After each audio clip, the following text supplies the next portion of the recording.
গত বছর আসছি এখানে সে গাড়ি থামার পর একজনকে জিজ্ঞেস করলাম কি ব্যাপার, মোল্লা মৌলবীও দেখি না, মাহফিলেরও কোনো আওয়াজ শুনি না।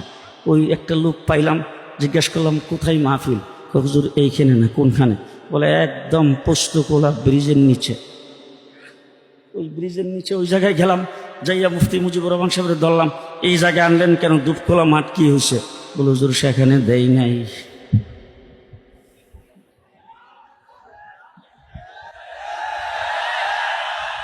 যারা দেই নাই তারা আজকে কোথায়? যারা কথা কথাই বলতো খেলা হবে তারা আজকে কোথায়? পরিষ্কার বিষয় বলতে চাই, দুপখোলা মাঠে সিরাজ সম্মেলন করতে দাও নাই, আমরা হাজির হয়েছি। বাবার বেটা হইলে খেলতে আসো, দেখি কত দাম কত চাই।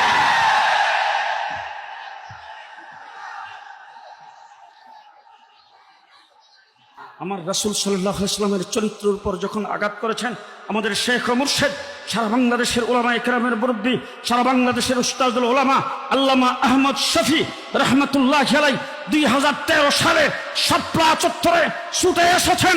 তার আহ্বানে গোটা বাংলাদেশের তাওহীদি জনতা, ছাত্র জনতা সব মাঠে নেমে এসেছিলেন।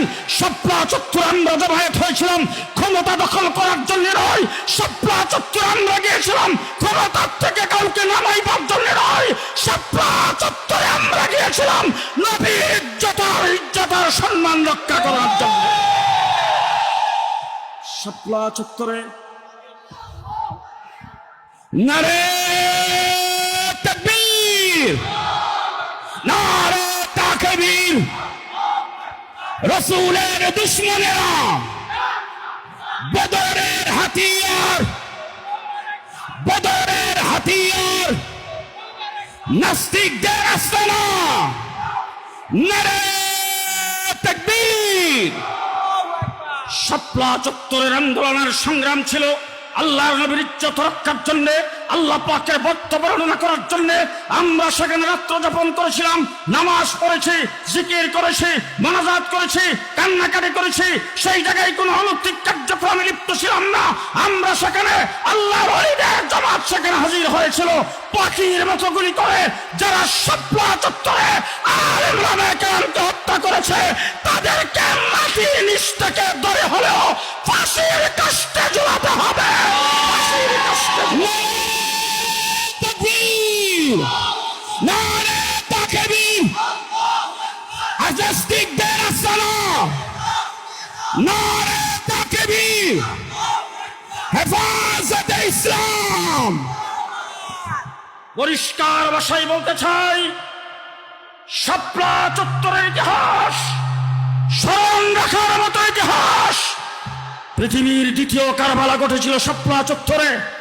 আজকে অন্তর্বর্তীকালীন সরকার ক্ষমতায়, পরিষ্কার বলবো ছাত্ররা আন্দোলন করেছেন, ছাত্রদের আন্দোলন সরকারের পতন হয়েছে। খুব ভালো করে মনে রাখবেন, খুব ভালো করে মনে রাখবেন, 6ষ্ঠ হিজরিতে আল্লাহর নবী সুলে খুদাইবিয়া করেছেন। সেখানে যাইয়া রাসূল সাল্লাল্লাহু আলাইহি ওয়াসাল্লাম 10টা শর্তে সমঝোতা করে উমরা না করে সেখান থেকে এসেছেন। কিন্তু কোরআনের আয়াত নাজিল হয়েছে, ইন্না ফাতাহনা লাকা ফাতহাম মুবিনা। 6ষ্ঠ হিজরিতে সুলে হয়েছে, ফতে কিন্তু হয় নাই। কিন্তু আল্লাহ ঘোষণা করেছেন ফতহে মুবিনের কথা। পরিষ্কার ভাষায় ছাত্র জনতাকে বলতে চাই, 2013 সালে শাপলা চত্বরে আলেম ওলামায়ে কেরামের রক্তে স্বাধীনতার ঘোষণা হয়েছে।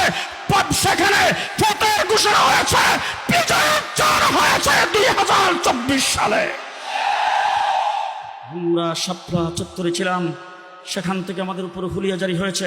আল্লামা বাবনগরী সাহেব তাকরা নওজোয়ান মানুষ, তাকে অ্যারেস্ট করে রিমান্ডে নেওয়া হয়েছে। তিনি সেখান থেকে হুইল চেয়ারে বের হয়েছেন, জীবনে কোনোদিন সোজা হয়ে দাঁড়াতে পারে নাই। 2021 সালে যেই মোদি বাবরি মসজিদকে ভেঙ্গে চুরমার করে দিয়েছেন, যেই কসাই মোদি গুজরাতের মুসলমানদেরকে কুচু কাটা করেছেন, ট্রেনের মধ্যে আগুন দিয়ে মেরেছেন, যেই মোদি কাশ্মীরের মুসলমানদের রক্ত নিয়ে খেলা করেছেন, আমরা বলেছিলাম আমরা স্বাধীনতা বিরোধী নই, আমরা উদযাপনের বিরোধী নই, রজত জয়ন্তী উদযাপনের বিরোধী নই, 50 বর্ষ পালনের বিরোধী নই। আমরা বলেছিলাম পৃথিবীর সমস্ত রাষ্ট্রপ্রধানদেরকে দাওয়াত দেন, কোনো আপত্তি নাই, কিন্তু কসাই মোদি বাংলায় বাধা দিতে পারবে না। আজকে প্রমাণিত হয়েছে মোদি বাংলাদেশের বন্ধু নয়। আজকে প্রমাণিত হয়েছে ভারত বাংলাদেশের বন্ধু নয়। যদি ভারত বাংলাদেশের বন্ধু হতো, সেই শেখ হাসিনা লন্ডনে আশ্রয়ের জন্য চেয়েছে, লন্ডন তাকে আশ্রয় দেয় নাই, ব্রিটেন আশ্রয় দেয় নাই, ইউরোপের কোন রাষ্ট্র দেয় নাই, আমেরিকা থেকে আশ্রয় দেয় নাই। যেই মোদি, যেই ভারত শেখ হাসিনার মতো একটি বিশেষ জালেম লুটেরা সরকারকে, যার হাত বাংলাদেশের পিলহানার রক্তে ভিজা, যার হাত শাপলা চত্বরের রক্তে ভিজা, তাকে যে আশ্রয় দিয়েছে, সে বাংলাদেশের বন্ধু হতে পারে না, বাংলাদেশের 1 নম্বর শত্রু। পরিষ্কার ভাষায় বলবো, শাপলা চত্বরে হাজার হাজার মানুষ মারা গেছেন, পিলখানায় 57 জন আর্মি অফিসার মারা গেছে। 2021 সালে আমার 21 ভাই শাহাদাত বরণ করেছে। 1.5 মাস রিমান্ডে ছিলাম, 2 বছর কারাগারে ছিলাম। মাওলানা মামুনুল হক 3 বছর পরে বের হয়েছেন। হাজার হাজার উলামায়ে কেরামকে জেলখানার ভিতরে ঢুকানো হয়েছে। আল্লামা মধুপুরী দামাত বারাকাতুহু তার 4টা সন্তানকে জেলখানার ভিতরে ভরে নির্যাতন করেছেন। ওনার উপর টর্চার কম করা হয় নাই, রাস্তায় ওনার উপর আক্রমণ করা হয়েছে। উনি রক্তাক্ত অবস্থায় হাসপাতালে এসেছেন, এরপরও কোনোদিন মাথা নত করি নাই। আল্লামা মধুপুরের পীর সাহেব তার 4 সন্তান জেলের ভিতরে থাকা অবস্থায় মাথা নত করে নাই। ভালো করে জুমলাই মুতারাজা মনে রাখবেন, ওই অবস্থায় যারা চাটুকারের ভূমিকা পালন করেছেন, যারা বেচা বিক্রি হয়েছে, যারা চাটুকারিতা করেছে, সরকার প্রশাসনের পা যারা চাচ্ছে, তাদেরকে চিহ্নিত করে রাখতে হবে। বাংলাদেশে নতুন সূর্যোদিত হয়েছে। গত 15 বছর যারা নির্যাতিত হয়েছিল, যারা পেটের মধ্যে পাথর বেঁধে, যারা বুক টান করে আবু সাইদের মতো দাঁড়ায় 15 বছর লড়াই করেছেন, জেল জুলুম হুলিয়া বুক করেছেন, রক্ত দিয়েছেন, তাদেরকে ঐক্যবদ্ধ হয়ে দেশ গড়ার আন্দোলনে নামতে হবে। সংগ্রামী সাথী ও বন্ধুগণ, শেষ কথা আপনাদের সাথে বলছি, শেখ হাসিনা আজকে ভারতে আশ্রয় নিয়েছেন, মোদি তাকে আশ্রয় দিয়েছে। পরিষ্কার অন্তর্বর্তীকালীন সরকারকে বলবো, শেখ হাসিনাকে বাংলাদেশে ফিরিয়ে আনা হোক।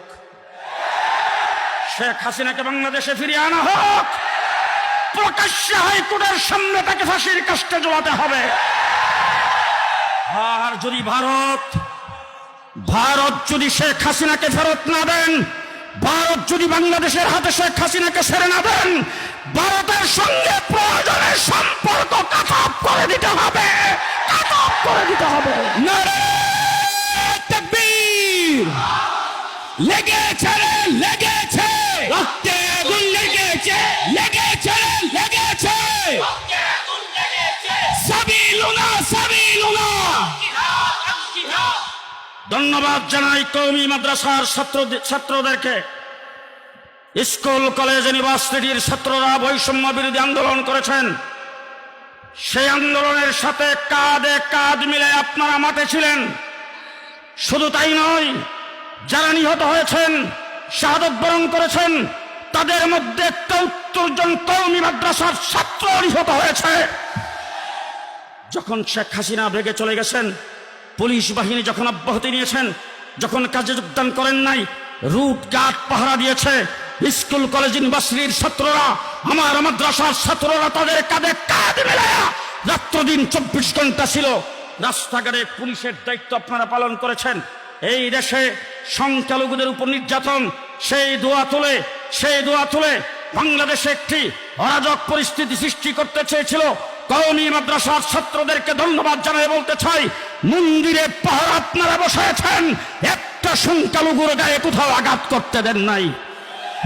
আমরা মাঠে ছিলাম, মাঠে আছি। দেশ গঠনের জন্য আমরা মাঠে থাকব। তবে 2টা কথা বলতে চাই। যারা আমার নবীকে গালি দিয়েছেন, যারা আবু জাহেলের চাইতে বেশি শব্দ উচ্চারণ করে নবীর গায়ে আঘাত করেছেন, সেই আঘাতকারীদের বিরুদ্ধে বাংলাদেশে বর্তমান সরকারকে বলবো, নির্বাহী আদেশের মাধ্যমে